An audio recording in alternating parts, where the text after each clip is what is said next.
मित्रों नमस्कार। आज हम चर्चा करेंगे उस पहलू की कि इस भीड़ भरे संसार में मेरा भी कोई अस्तित्व है या नहीं।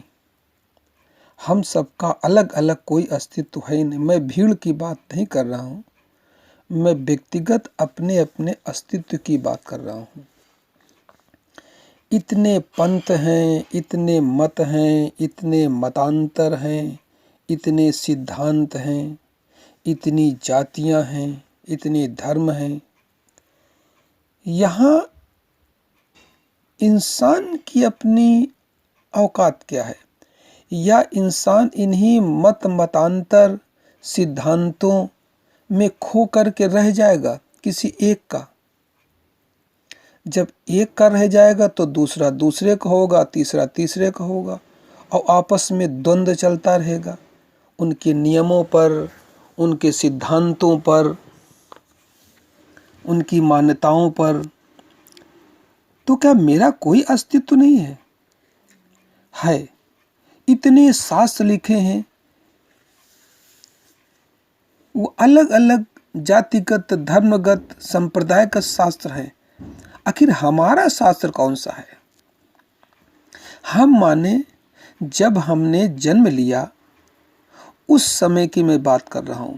माना जन्म के बाद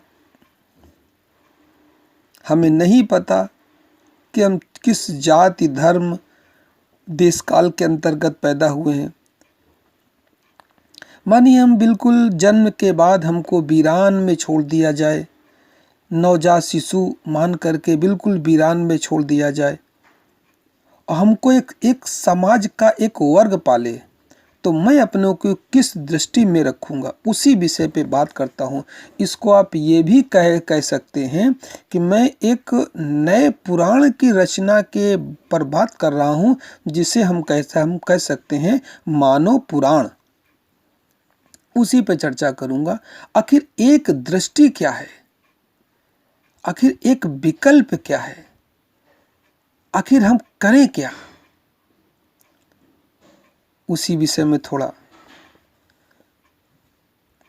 विचार प्रकट करूंगा। अध्यात्म के अंतर्गत पूर्व जन्म को स्वीकार किया जाता है, यानी ये माना ही जाता है कि पूर्व जन्म होता है। वो किसी भी रूप में हो, किसी भी धर्म जाति वर्ग विशेष में हो, मगर कहीं न कहीं तिरछे से कहीं सीधे मान लिया जाता है, कहीं घुमा फिरा के माना जाता है। कहीं उसको माना जाता है कि पूर्व जन्म होता है, और कहीं माना जाता है कि इस शरीर के मरने के बाद कोई अस्तित्व होगा। वो कुल मिलाकर के घुमा फरका करके बात वही है कि और भी कोई स्थान है इसके अलावा। पूर्व जन्मों के संस्कार, देश काल परिस्थिति के अनुसार हम मानव समाज में किसी न किसी जाति धर्म संप्रदाय आदि में जन्म तो लेते ही हैं। हमें मगर इसके साथ साथ हमें दिखाई पड़ता है कि समस्त मानव जाति आँख की इंद्री से देखती है,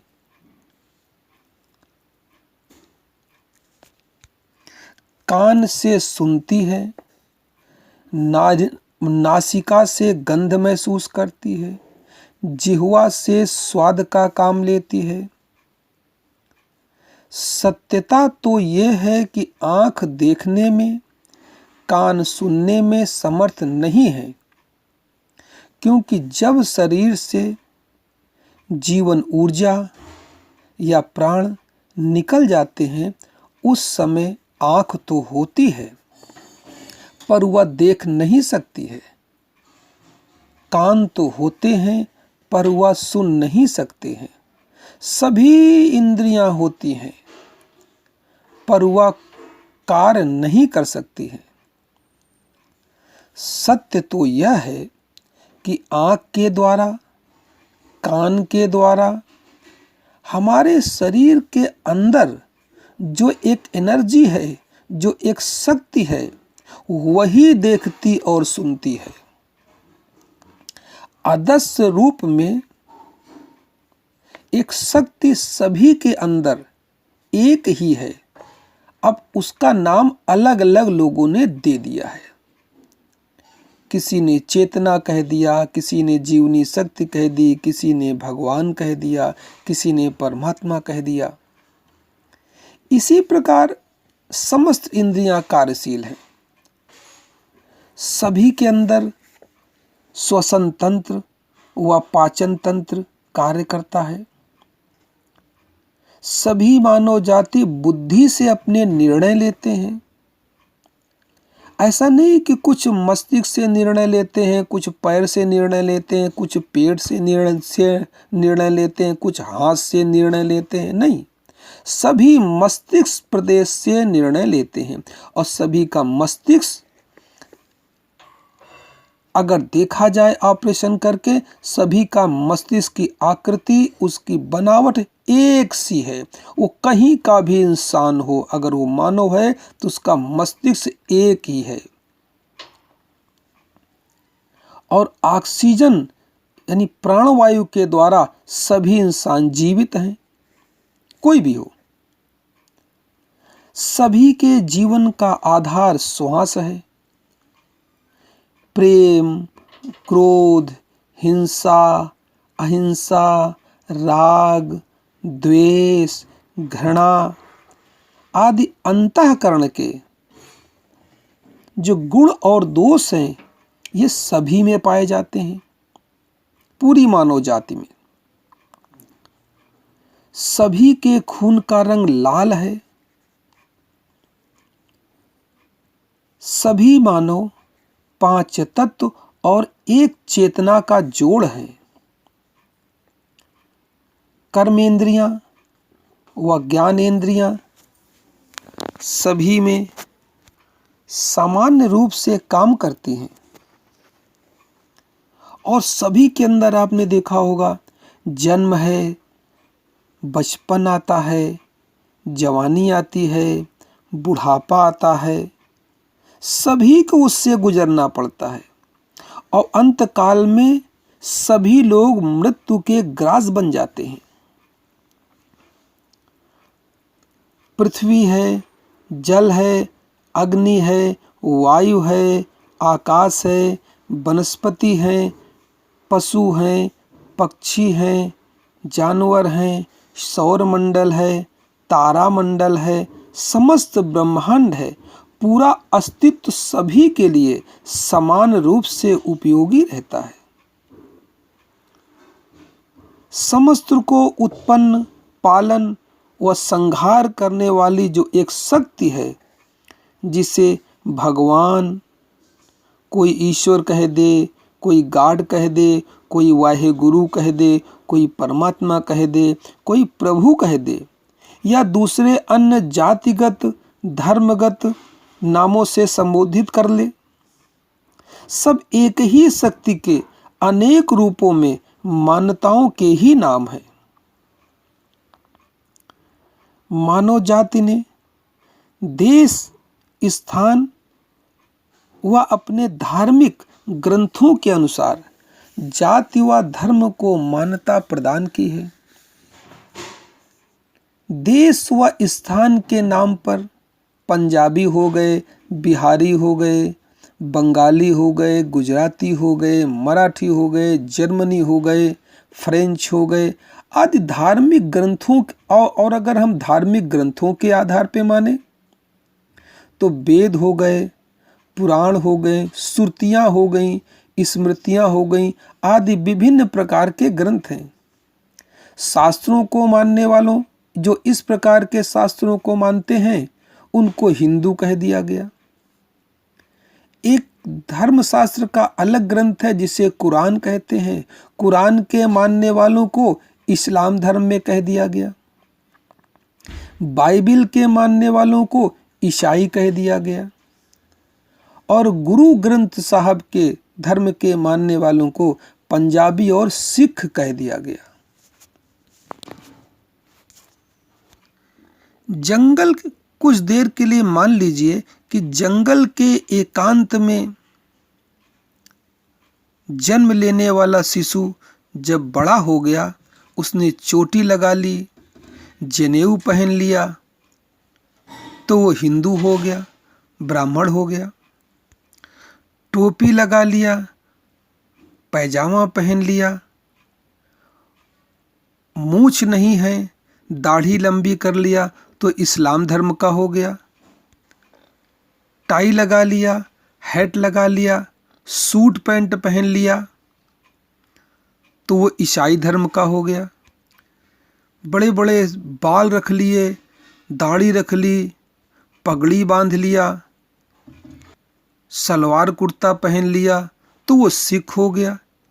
इसी प्रकार विदेशों में भी अलग अलग, अगर हड्डियों के माला आदि पहन ली, वृक्षों के पत्तों के वस्त्र पहन लिए, जानवरों की हड्डियों की, सींगों की मालाएं पहन ली तो वो आदिवासी हो गया।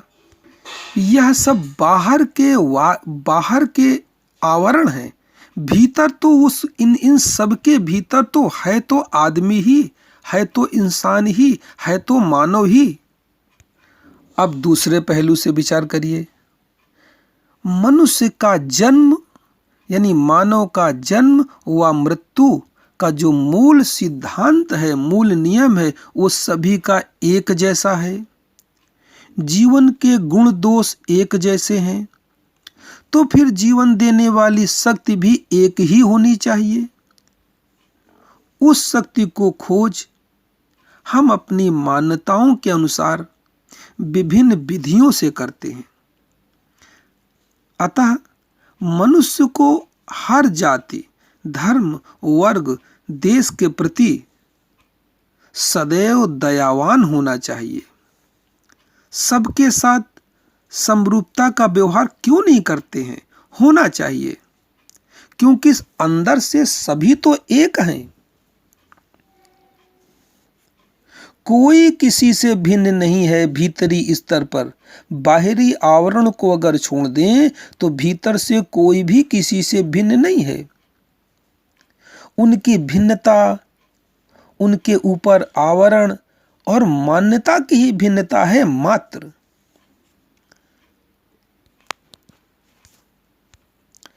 परमात्मा अनेक नहीं एक है।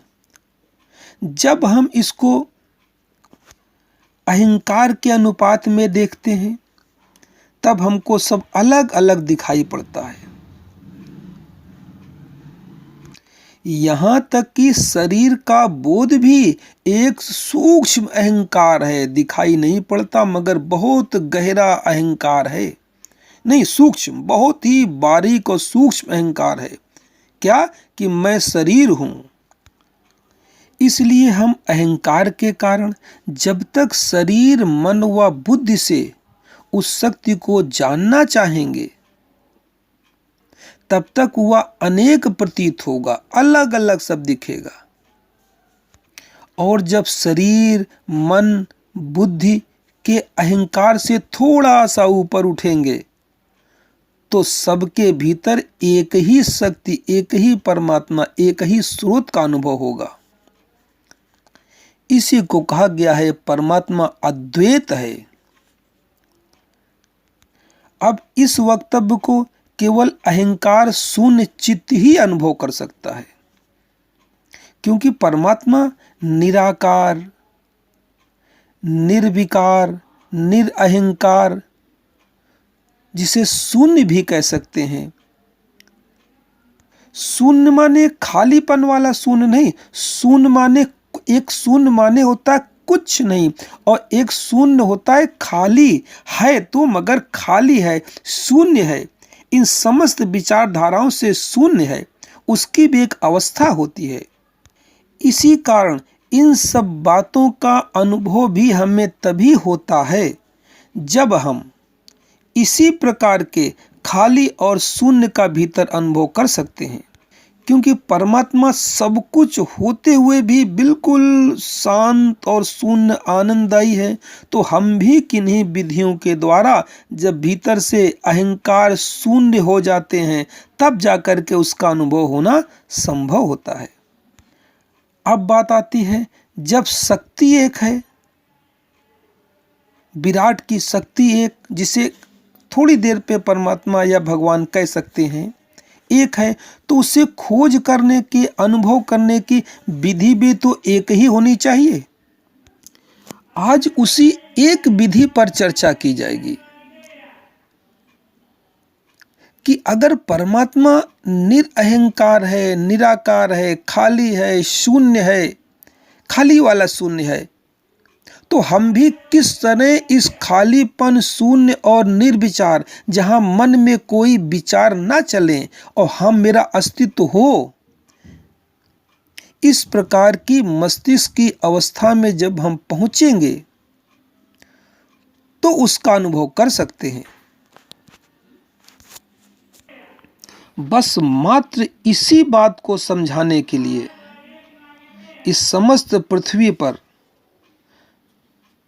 संतों, महापुरुषों, तीर्थंकरों, पैगंबरों का अवतार होता रहा है। उन्होंने आपस में जाति, धर्म, वर्ग और संप्रदाय के नाम पर लड़ रहे और आपस में द्वंद्व कर रहे, आपस में एक दूसरे से बिछुड़ गए इंसानों को आपसी प्रेम, स्नेह के बंधन में लगातार बांधने का प्रयास किया है और संत पुरुष आज भी प्रयास कर रहे हैं।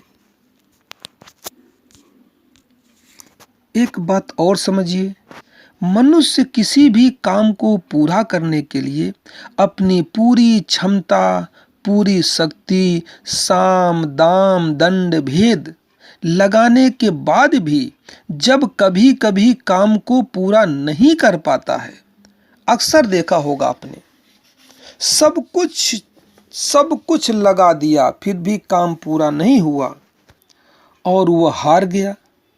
या फिर ऐसा कभी आता है कि अपने प्रियजनों की मृत्यु होती है तो उसको देख करके, उसके माहौल को देख करके विचलित हो जाता है। दूसरा जब मरता है तब इतना असर नहीं होता है, मगर जब कोई निकटतम प्रिय का शरीर पूरा होता है तो मन भीतर से विचलित हो जाता है। अब वो ऐसा समय है कि उस समय उसे जीवन देने वाली शक्ति की याद अवश्य आती है।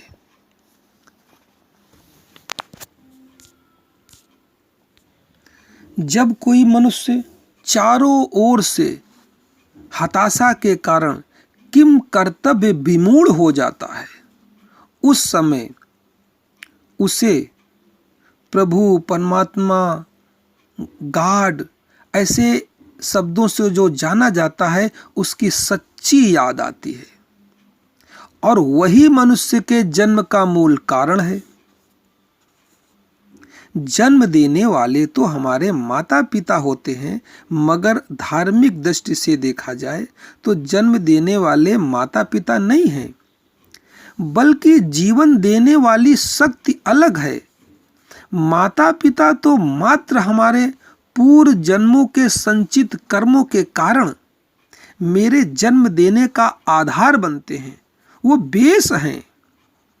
मुझे पृथ्वी पर जन्मने लाने का वो बेस हैं।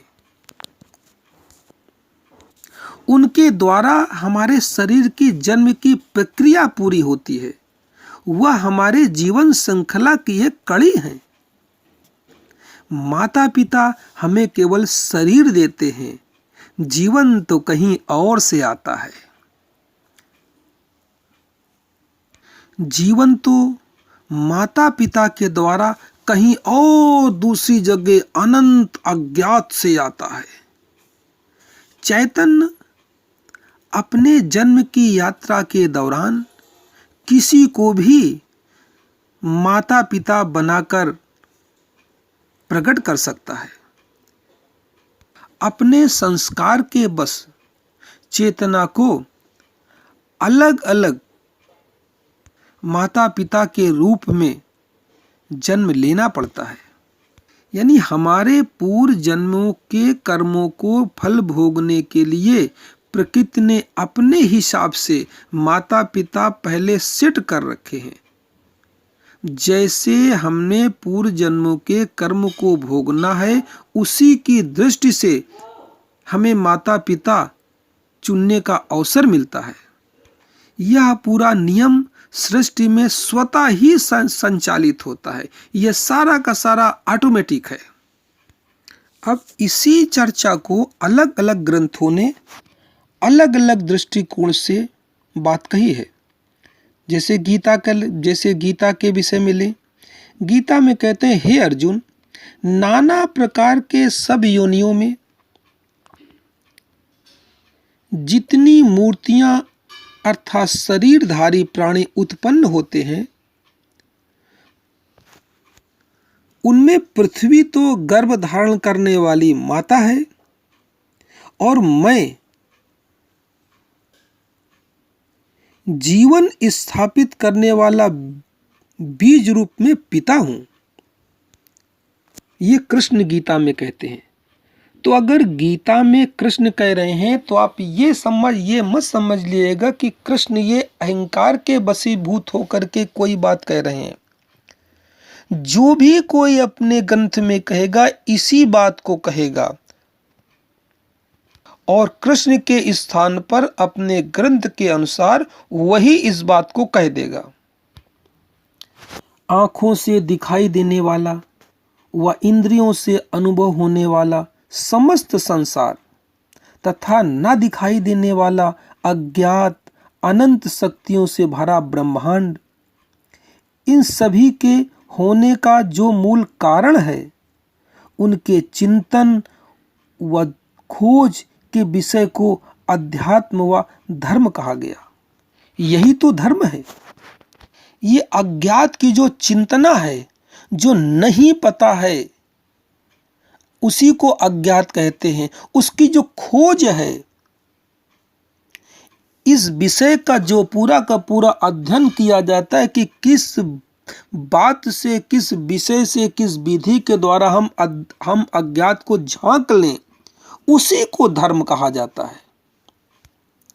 जो ज्ञान मन और बुद्धि से भी परे है, जिसे बुद्धि भी पकड़ नहीं सकती है, वही अध्यात्म है, वही सच्चा धर्म है। अब हुआ क्या, समय बीतता गया।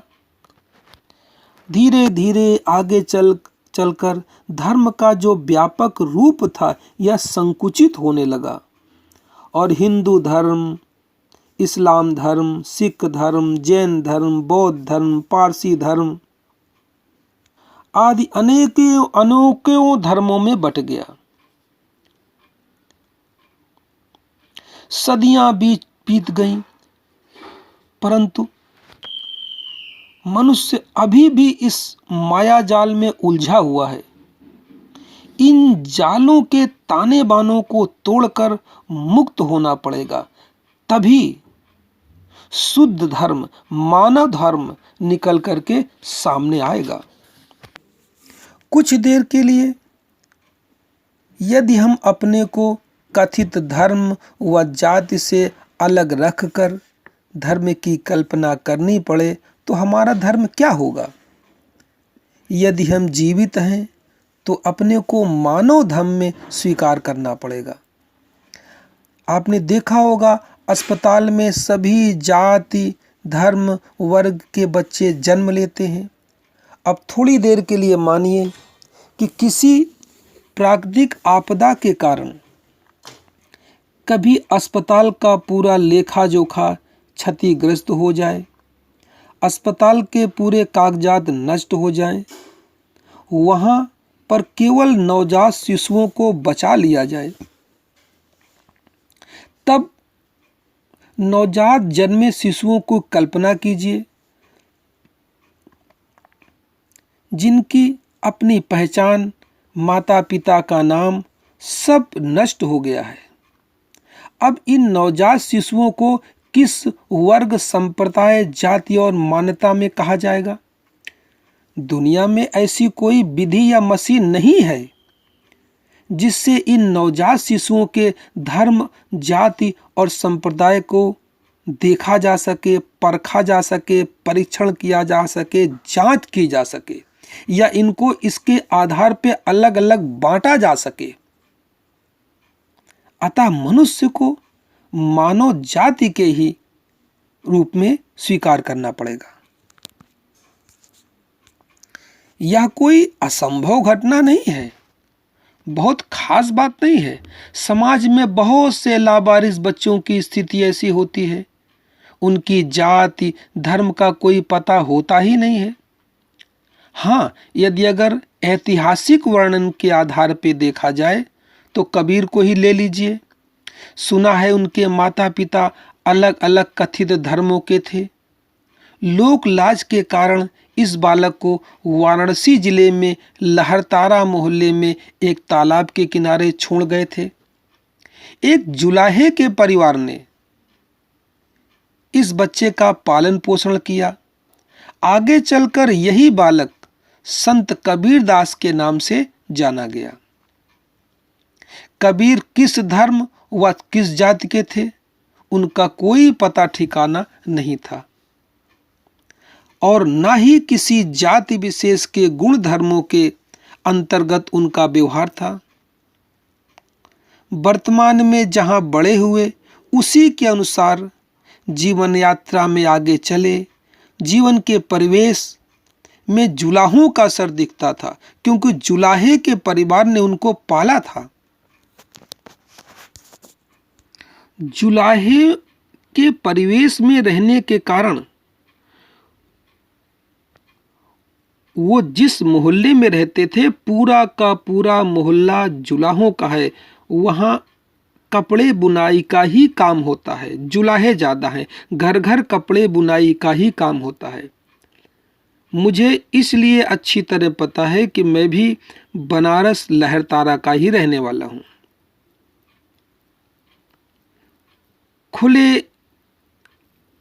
खुले पार्क में लोग लगातार कपड़ों के लिए धागा वगैरह बुनते रहते हैं।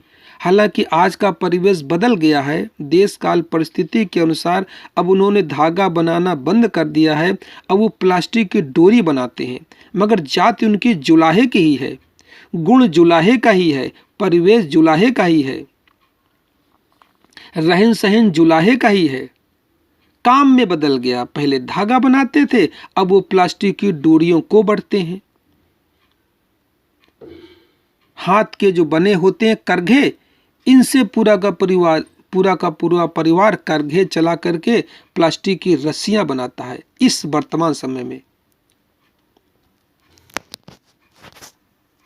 तो इस परिवेश के कारण कबीर का जो साहित्य है उसमें धार्मिक होते हुए भी जुलाहे का पूरा गुणधर्म उसमें दिखाई पड़ता है। आपने कबीर की एक बड़ी सुंदर कविता पढ़ी होगी।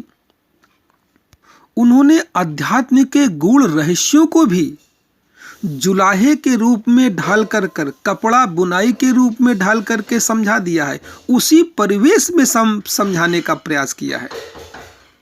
एक कविता है, झीनी झीनी बिनी चदरिया, झीनी झीनी बिनी चदरिया, काहे का ताना काहे का बाना, कौन तार से बिनी चदरिया, झीनी झीनी बिनी चदरिया, ईड़ा पिंगला ताना भरनी, सुखमन तार से बीनी चदरिया, झीनी झीनी बीनी चदरिया, अष्ट कमल दल चरखा डोले, पांच तत्व गुण तीन चदरिया, झीनी झीनी बिनी चदरिया, झीनी झीनी बिनी चदरिया, ध्रुव ओढ़ी प्रहलाद ने ओढ़ी, ध्रुव ओढ़ी प्रहलाद चाँद ने ओढ़ी सुखदेव ने निर्मल कीन्ही चदरिया झीनी झीनी बीनी चदरिया। दास कबीर जतन से ओढ़े, दास कबीर जतन से ओढ़े, ज्यों की त्यों धरी दीनी चदरिया झीनी झीनी बीनी चदरिया। इस प्रकार कबीर दास जी धर्म से अलग हटकर शुद्ध धर्म के प्रतीक बन गए। हमें भी यदि परमात्म तत्व का अनुभव करना है तो जाति धर्म से ऊपर उठना पड़ेगा। इस संबंध में कबीर सौभाग्यशाली रहे कि वह जाति धर्म परंपरा से बंधे नहीं। इसी आधार पर ब्रह्मांड की विराट शक्ति का उन्होंने अनुभव किया। आजकल अधिकांश मनुष्य अपनी अपनी मान्यताओं में बंधकर पूजा पाठ जप तप उपासना करते रहते हैं। हिंदू घर में जन्म लिया है तो श्री राम, श्री कृष्ण, ब्रह्मा, विष्णु, महेश, लक्ष्मी, दुर्गा, काली, सरस्वती आदि समयानुसार विभिन्न देवी देवताओं की पूजा करते रहते हैं और जीवन भर इसी में संलग्न रहते हैं। जब सभी मानव एक से हैं, सभी को संचालित करने वाली शक्ति एक है, तो उसकी पूजा और अनुभव की विधि भी एक ही होनी चाहिए। ऐसी विधि जिसे अंतर्राष्ट्रीय विधि कहा जा सकता है, वह विधि सभी मनुष्यों के लिए, मनुष्य जाति के लिए सुलभ होनी चाहिए। शिक्षा आयु का उस विधि से कोई संबंध नहीं होना चाहिए, क्योंकि अधिकांश धार्मिक ग्रंथ अपनी अपनी भाषाओं में लिखे हैं। हिंदू धर्म के जितने भी ग्रंथ हैं वो संस्कृत में लिखे हैं। यदि हमें संस्कृत का ज्ञान नहीं है तो क्या हमारा प्रभु से नाता नहीं जुड़ सकता है? कोई मनुष्य यदि शिक्षित नहीं है, अनपढ़ है, तो क्या उसमें राग, द्वेष, प्रेम, हिंसा, आस्था, विश्वास ये सब नहीं है? इसका कोई भी संबंध शिक्षा से नहीं है। इस प्रकार परमात्मा के अनुभव का शिक्षा से कोई संबंध नहीं है। कबीरदास की स्कूली शिक्षा तो बिल्कुल नहीं थी। उन्होंने लिखा है ना कि मसी कागज तो छुओ नहीं, कलम गही नहीं हाथ। हम सब श्वास लेते हैं, सभी का हृदय धड़कता है, सभी अनंत ब्रह्मांड की अदृश्य शक्ति के समक्ष भाव से भरकर प्रार्थना कर सकते हैं। अपने भाव निज भाषा में, अपनी भाषा में प्रकट कर सकते हैं। परमात्मा या विराट शक्ति या एनर्जी भाव की भूखी है। वहां संसार की डिग्रियां काम नहीं आती, क्योंकि सारी भाषाएं उसी की हैं। समाज में अक्सर सुना होगा कि बूढ़े लोगों की सेवा करो, दीनहीन, लाचार, असहाय गरीबों की सेवा करो, उनका आशीर्वाद लो, उनकी बद्दुआ या श्राप कभी मत लो। आशीर्वाद, बद्दुआ और श्राप की क्या कोई भाषा होती है? यह सब केवल भाव की बातें हैं, हृदय के उद्गार हैं। हिंदी, संस्कृत, उर्दू, पंजाबी, पारसी, अंग्रेजी आदि जितनी भी भाषाएं संसार में हैं, अरे सब उसी की तो भाषाएं हैं। धर्म के जगत में, अध्यात्म के जगत में भाषा गौड़ होती है, महत्व नहीं रखती है। भाव महत्व रखता है। हृदय का भाव, भीतरी तड़प, प्यास वो मुख्य है। इसलिए मेरी दृष्टि से एक अंतर्राष्ट्रीय ध्यान की ऐसी विधि होनी चाहिए जो किसी भाषा, किसी धर्म, किसी जाति, किसी उम्र, किसी संप्रदाय, किसी मान्यता से बंधी हुई न हो, सभी मानव जाति के लिए स्वतंत्र विधि हो। ऐसी ही विधि खोजना ऋषियों का, मुनियों का, योगियों का, संतों का निरंतर उद्देश्य और कार्य रहा है। उनकी खोज ही रही है और विधियां खोजी भी गई हैं। संसार की इस प्रकार की जगत की जो भ्रम की स्थिति है, इसको देख करके ग्रंथों में ये भी कहा गया है कि एकै साधे सब सधे, सब साधे सब जाए, काम बिगाड़े आपनो जग में होत हसाए। कि इतने अनंत देवी देवताओं की पूजा न करके केवल एक की पूजा कर लो, एक को साध लो, तो सबका सार प्रकट हो जाता है। सबकी साथ में पूजा करोगे, आराधना करोगे, तो किसी का अनुभव नहीं होगा, कोई भी सार तत्व पकड़ में नहीं आएगा और बाद में संसार में हंसाई होगी कि देखा बड़ी पूजा पाठ करता था, शोर मचा मचा कर, घंटे घड़ियाल बजाकर पूजा करता था, फिर भी सुकून, शांति और संतुष्टि न थी, हाय तौबा करते करते मर करके चला गया। यहीं पर एक बात और है, कभी कभी हम बहुत महाज्ञानी भी बन जाते हैं और कहने लगते हैं कि सबका मालिक एक है, परमात्मा एक है। यह केवल वाणी से कहने की बात होती है, यह केवल कही सुनी बात है, क्योंकि सच्चाई का जब सामना करना पड़ता है, फिर मंदिरों में, घरों में सबकी मूर्ति रख करके पूजा प्रारंभ कर देते हैं। इधर तो कहते हैं सबका मालिक एक है।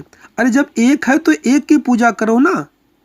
सारी मूर्तियां और सारे चालीसे और सारे मंत्र क्यों रखे हो घर में? अनेकों चालीसाएं, अलग अलग परिवार में जितने व्यक्ति हैं सबके अलग अलग इष्ट, सबके अलग अलग मंत्र, सबके अलग अलग पूजा की विधियां, अलग अलग देवी देवता, और उनकी पूजा करते रहते हैं। उस समय यह भूल जाते हैं कि अभी हम कुछ देर पहले कह रहे थे कि परमात्मा एक है, सबका मालिक एक है। अरे सबका मालिक एक है तो कहाँ चला गया? केवल उसी की पूजा क्यों नहीं करते? कौन है सबका मालिक? जब सबका मालिक एक है तो उस एक की ही पूजा करनी चाहिए ना। उनसे कहो तो वो तर्क देने लगते हैं कि परमात्मा में कोई भेद नहीं है, सभी के अंदर वो परमात्मा है। तो मैं कहता हूं जब सभी के अंदर वो परमात्मा है तो डायरेक्ट उसी परमात्मा की पूजा क्यों नहीं करते? सीधे जो परमात्मा सबके अंदर है उसी के रूप को जैसा है वैसा जान लो और उसी की पूजा उपासना क्यों नहीं प्रारंभ करते? तिरछे से सहारा क्यों लेते हो? डायरेक्ट जो सबका मालिक है, तुम कह रहे हो सबके अंदर वही है, तो जो वही है उसी को जानो, उसी को पूजो ना। परंतु बात यह है कि हम सब कहते तो हैं कि परमात्मा एक है, परंतु वह एक कैसे है, कहाँ है, गुण क्या है, कहाँ रहता है, अनुभव कैसे होता है, यह बात स्पष्ट रूप से नहीं जानते हैं। इसी कारण लगातार कहते तो रहते हैं एक, मगर जीवन भर अनेकों को पूजते रहते हैं।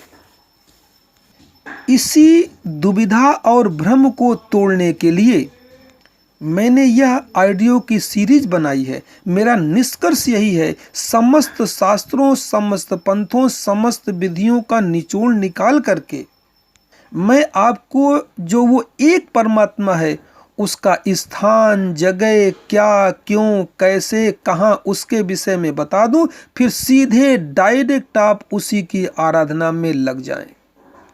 जिस दिन यह बात आप बुद्धि स्तर पर समझ लेंगे, केवल समझना है, फिर जो करेंगे वो सबसे उत्तम होगा और उसमें कुछ आपको अनुभव भी मिलेगा। आज पूजा किया तो आज अनुभव मिलेगा, कल पे नहीं कि पूजा कर रहे हैं परिणाम बहुत दिन बाद मिलेगा। आज किया है तो आज परिणाम मिलेगा। मित्रों, आज पर्याप्त समय हो गया।